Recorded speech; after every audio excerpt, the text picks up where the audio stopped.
Call the toll-free number on your screen.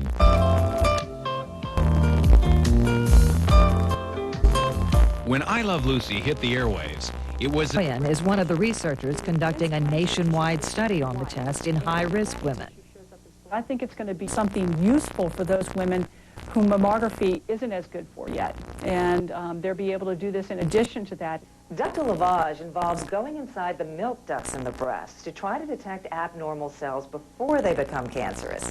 It's believed all breast cancer starts in the ducts, and supporters of the test say by looking there, they may be able to find cancer up to 10 years before it shows up on a mammogram. I'm very excited about this. One of the pioneers of the test is breast surgeon and best-selling author Dr. Susan Love. What we really need is to be able to find cells, not that are cancer, but are just thinking about being cancer someday, when we really have an opportunity to block them or reverse them, much as we do with a pap smear. Like the pap smear for cervical cancer, ductal lavage can be done in a doctor's office. First, a suction cup is placed over the woman's nipples to determine whether the milk ducts contain fluid. We know that the ducts that have a little bit of fluid in them are the ones that are more likely to be abnormal. So by the suction cup, we can identify those. If there is fluid, the doctor inserts a catheter into the leaking milk duct, flushes it with water, withdraws a bit of fluid, and sends it to a lab to be tested for abnormal cells. It sounds a little bit spooky, but it actually doesn't hurt at all. I've had it done many times. The idea of a pap smear for the breast has been around for decades. But Dr. Love says what's new is the ability to go directly into the ducts to extract the fluid. That requires a special catheter, which was developed by a company that Love started. This gives us a chance to access the source where breast cancer starts. In the latest edition of her breast book, Dr. Love has added an entire chapter on ductal lavage. Right now, this catheter is approved by the FDA. And as a sought-after speaker, she takes every opportunity to spread the word about the technique. I truly believe that this is the beginning of the end. I really think this is how we're going to eradicate breast cancer. I'm telling women, sort of slow down.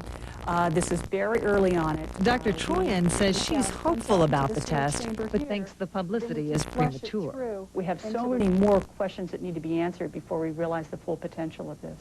Questions such as what it means if there isn't any fluid. In about 20% of the women in the study, doctors haven't been able to extract any. That's what happened when Joan was tested. No liquid came out. We get any discharge. If we do, Dr. Troyan said that her feeling was that if there had been a problem, a major problem, I probably would have been getting the fluids to come out. And the fact that they did not makes me feel a little bit better tonight. We're feeling that probably as ducts or cells become more abnormal, they'll tend to leak more fluid. But we don't know that that's true. Another unknown, will abnormal cells found by the test necessarily become cancerous? It's still unclear, how do you follow those women? Do you then say, oh, are you interested in something like taking tamoxifen for prevention and then follow them along, or repeat the lavage in a year and see what it looks like then? Troyan says ductal lavage is definitely not a substitute for mammography and really isn't comparable to the pap smear. It is a bit more of an intense procedure and far more expensive. Dr. Love, however, sees things differently. My fantasy is we'll go in and get our pap smear of the cervix and get our ducts washed or our ductal lavage at the same time. Even though the results of Joan's test weren't definitive, she says she chooses to believe that no fluid means no cancer, which raises her hopes that she'll be around to watch her daughters grow up. I would cut off my right arm to make sure that I was here. It's every mother's worst fear, not to be there for their daughters. Right now, the ductal lavage test is being offered only to women at high risk of breast cancer. That is, those who have the disease, who have a family history, or have tested positive for the gene that causes breast cancer. For a list of locations that offer the test, visit our website. We'll give you that address at the end of the program. When the weather, I can keep my skin smooth and moisturized during this weather. It's little wonder our hands dry out. We're always washing them, scrubbing them, dunking them. Running water may be your hand's worst enemy because it strips the skin of its natural oils. Many deodorant soaps and abrasive cleaners only add to the problem. So instead, try using a mild moisturizing bar of soap each time you wash. And keep some hand cream next to your sink. A little dab of moisturizer after each wash does wonders for those dry hands. A cozy heater can also cause problems. A heated room has only about 15% relative humidity. That's as dry as Death Valley. So add a humidifier to your room, or for a more economical solution, fill a couple of cooking pans with cold water and place them next to your heating vents. This will add moisture to the air and a little softness to your skin. And if your hands still don't improve, try this for a night. Rub a little petroleum jelly on them and then wear some thin cotton gloves, even socks to bed. By morning, you should wake up with a soft new touch. With Ask the Doctor, I'm Dr. Nancy Snyderman. Experts are just starting to learn how powerful their side effects can be, especially when they're combined with other medications. Healthweek's Robert Davis reports on this growing problem. Lynn Whitcomb finds working in her garden to be therapeutic. At age 61, she's had more than her fair share of illnesses, including depression, pneumonia, and breast cancer. To try to stay healthy, she's turned to herbs. I've taken ginseng for energy, ginkgo biloba for brain activity, bilberry for my eyes, astragalus for my immune system. When Lynn was diagnosed with breast cancer and told she'd need a mastectomy, she hoped the herbs would strengthen her body for surgery. I felt like, well, certainly that's the least I can do, was to take something natural and healthy for myself. I thought taking herbs would help me fight off the breast cancer. It certainly wouldn't hurt anything. The operation went smoothly, but when Lynn woke up in the recovery room, she sensed something was wrong. The nurses were around me and taking my blood pressure. They told me that I was still bleeding, and right away told me that I might have to go back in for surgery. Lynn was rushed back into surgery. Heavy blood loss was causing her heart to speed up and blood pressure to drop to dangerously low levels. Doctors had to reopen her surgical wound, remove a blood clot, and stop the bleeding. It could have been life-threatening for Lynn. Carol Norred is the nurse who administered Lynn's anesthesia. She's also the one who figured out what went wrong. It turns out a prescription drug Lynn was on for leg cramps interacted with the herbs she was taking. The combination of drugs and herbs may have prevented her blood from clotting normally. If the blood does not clot normally, there's an increased chance of bleeding, especially during an operation if you're cut. I felt almost disbelief and shock that something that I considered almost harmless could mix with other things to cause hemorrhaging and possible death. And dangerous side effects aren't the only possible problem. Herbs can also make drugs less effective. For example, the government recently warned that the popular herb St. John's wort could interfere with the prescription drug Crixivan used to treat HIV infection. We found that St. John's wort decreased the blood levels of Crixivan in the body by over 50%. Dr. Stephen Piscatelli heads up a lab at the National Institutes of Health that studies how herbs and other dietary supplements interact with drugs. So what kind of substances are you studying here? In addition to St. John's wort, we're actually studying melatonin, which is in this bottle, and we're also looking at garlic supplements, which is here. And the mission of this laboratory is to make sure that whatever it says on the label is actually inside the bottle. Something that's not always the case because the FDA does not strictly regulate herbs as it does drugs. These products could contain hundreds of constituents, and we don't know what the active product actually is. But experts do know that certain combinations can spell trouble. For example, ginkgo, garlic, ginger, and feverfew can cause bleeding when used at the same time as aspirin or other blood thinners. And taking ephedra along with decongestants that contain caffeine can raise blood pressure and cause an irregular heartbeat. In general, experts say you should avoid mixing herbs and drugs that are used for the same purpose. For example, St. John's wort and certain antidepressants, or kava and anti-anxiety drugs.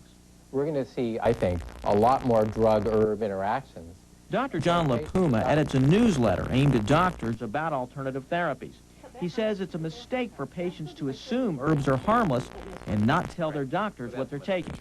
It's critical on a number of levels for doctors to ask patients, hey, what else are you taking? Who else do you see? And for patients to volunteer, listen, I'm taking new herb supplements. Can they interact with any of my medicines?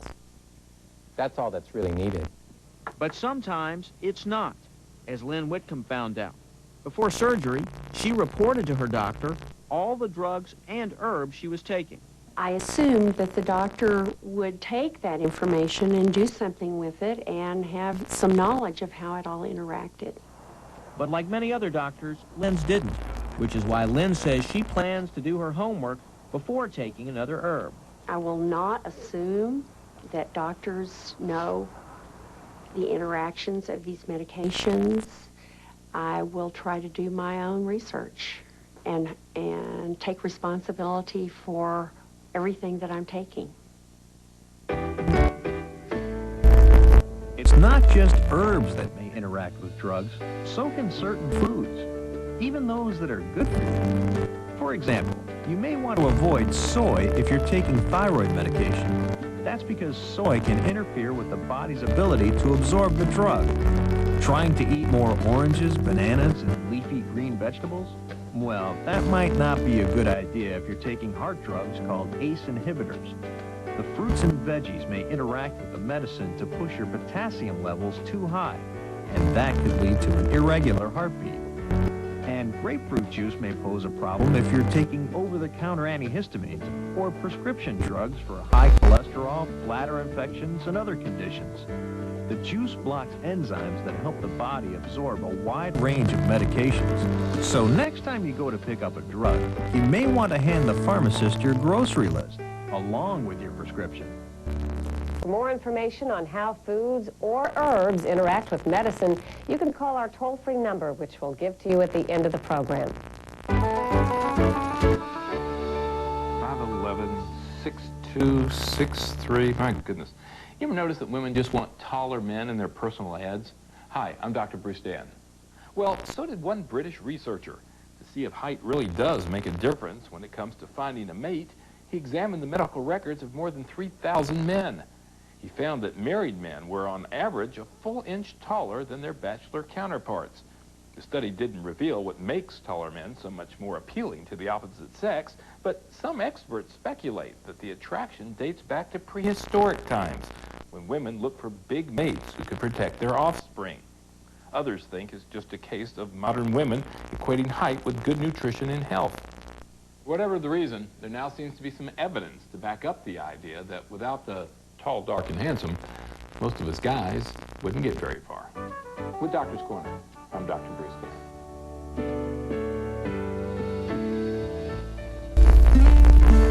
We've all heard the expression, it's not brain surgery. In fact, brain surgery is very demanding, not only mentally, but also physically. Diane Bakis introduces us to a doctor who succeeded in meeting those demands, despite her own personal challenges. Spending 12 to 14 hours in the operating room isn't just a typical day for neurosurgeon Corinne Marasco. It's the fulfillment of a dream born during medical school after watching her first brain surgery. I can remember when they exposed and opened that area. It was the most beautiful thing I'd ever seen in my life. It was just spectacular. Deciding to become a surgeon was one thing, but making it happen was quite another. Some questioned whether she could handle such a demanding job. There weren't a lot of women in neurosurgery, so that was, one of the things to consider. Then there was the other issue of being, a person with quote-unquote a disability, a handicap. Dr. Marasco has spina bifida, a birth defect of the brain and spinal cord that can cause paralysis and physical deformities. She was born with a mild form of the condition, and she wears a full-length leg brace. But no brace was going to stop her from reaching her goal. All I asked for was a chance to prove that I could do it. Okay, you look great. And prove it she did. Dr. Marasco is now head of pediatric neurosurgery at the University of Michigan. Every day she treats kids with serious problems, some with the same condition she has. I relate to my patients. I like them. I mean, I've been a patient myself. I've been in hospitals when I was a kid. I know what that feels like. That insight allows Dr. Marasco to do more than just operate on her young patients. She forms a special bond with them, helping them cope with the physical and emotional challenges they face. You have very pretty eyes, you know that? I'll sometimes meet children on their first day of life and then follow them often through their lives. It's also hard because each child represents a promise of the future, and some of those children never have the chance to fulfill that promise. Today, Megan McClanahan's life is full of promise, but it wasn't always that way. Born with spina bifida, she spent much of her life in pain, and she says often she was told it was all in her head. No doctors wanted to hear my side. They were just interested in the diagnosis and how to fix it. As a result, Megan doubted herself and her ability to succeed. The back of my head and my neck is where I get. But then, at age 15, she met Dr. Marasco. One of the things that I don't think she considered was all the things that she could do. I think sometimes we spend so much time listing what we can't do, we kind of lose sight of all the possibilities. Okay, let me see a chicken wing. Just to know that there's somebody out there that went through the things that I'm going through right now, that made it through. And if she can make it through, I can make it through. Megan is now working part-time and taking college courses. She credits Dr. Marasco with changing her outlook and her life. I told her over and over again, she's my angel. What can you do to try to make that fetus have the best life possible? It's not just patients whose lives are touched by Dr. Marasco. She's on a mission to let young women know that certain birth defects, including spina bifida, are preventable. Living in healthier lifestyles. Working with the March of Dimes, she spreads the word about the importance of getting enough of the B vitamin, folic acid, long before pregnancy. It's always amazing to me how few women know how important this is. Between speaking engagements and surgery, Dr. Marasco's schedule is pretty full. It's a life in which a disability matters far less than the ability to help others. I never go to bed at night asking myself, did I do something to help someone today? 100% of my day is spent doing that. To prevent birth defects, Dr. Marasco tells women of childbearing age they need 400 micrograms of folic acid a day. You can get that through supplements or try food. A bowl of fortified breakfast cereal is one of the best sources. Add an 8-ounce glass of orange juice, and you add another 25% of your daily requirement. For lunch, look to salads, especially those containing raw spinach or avocados. Start your dinner off with a cup of bean soup, add some enriched bread or pasta, and you'll have no problem meeting your folic acid quota. One more thing, when you cook vegetables, folic acid leaches out into the water, so steam or stir-fry your veggies instead of boiling them, or better yet, eat them raw.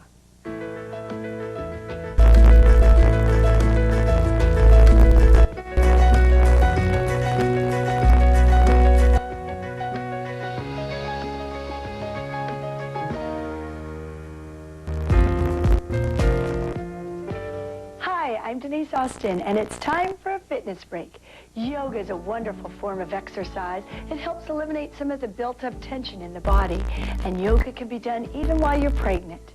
This is my friend Patty, and she's 6 months pregnant, on her way to have her 4th child, and she's got some easy stretches that we all can do to help eliminate some tension. The first one is a yoga stretch called the downward facing dog. This is great for your back, for your legs, and notice I'm using the chair for her because it's a lot easier than getting her hands all the way down to the floor. Now let's try another position. In yoga, this is called the warrior. This is a great stretch. It reaches through the whole body. You feel the stretch. Try to hold each stretch for about 20 seconds and always take nice deep breaths. Throughout your pregnancy is a wonderful time to try yoga. It stretches your body, relieves a lot of tension. Remember to check with your doctor first before beginning any exercise program. Get fit because you are worth it. I'm Denise Austin. Yoga is certainly one good way to get fit, but let's face it, it's not the most exciting workout around. Well, now there's a new twist on the time-honored routine, one with, shall we say, a little more sizzle. We sent our Pat Anson to give it a try. This is hot yoga, traditional yoga with a twist. Here, students bend and stretch their bodies into seemingly impossible positions in a room where the heat is left on 24 hours a day. Within minutes, everyone is dripping in sweat. This is hard, and it's hot. It's supposed to be about 100 degrees in here, but it feels warmer, almost like a sauna. Bikram Chowdhury runs this yoga school in Beverly Hills and a growing network of hot yoga classes around the country. While traditional yoga puts an emphasis on spirituality, Chowdhury claims hot yoga can help all sorts of ailments, from migraines to multiple sclerosis. All the chronic disease, they come here suffering 10 years, 20 years, 30 years, 40 years. I pick them. The theory behind hot yoga is that heat increases the body's metabolism. Circulation improves, internal organs function better, and muscles and joints become more flexible. When I first came here, I could hardly walk. 20 years ago, Jeannie Graber suffered a stroke that left her partially paralyzed. Now she's back on her feet and says hot yoga changed her life. You're much more flexible, you're much more limber, you can really get in there and get your nerve muscle connections back much easier when it's hot. Ted Lehrman tried hot yoga after suffering from a chronic back problem. Let me put it this way, I still suffer from the pain, but the rest of me is doing so much better that I carry the pain better. But is all this heat really good for you? I think that this activity is safest when it's performed in a cool environment, and I see no reason to perform it in a hot environment. Lawrence Armstrong studies how the body responds in heat. He says high temperatures can be dangerous for some people. People that are unfit, who are not acclimatized, very, very young people, and the elderly are at higher risk of heat stroke and heat exhaustion. Chowdhury says beginners may feel lightheaded or dizzy, but he's never had anyone faint or have a medical emergency. So here, the heat goes on. For those who like their yoga, hot. Keep in mind, if you plan to exercise in hot conditions, it's important to drink plenty of fluids before, during, and after your workout. From the ancient culture.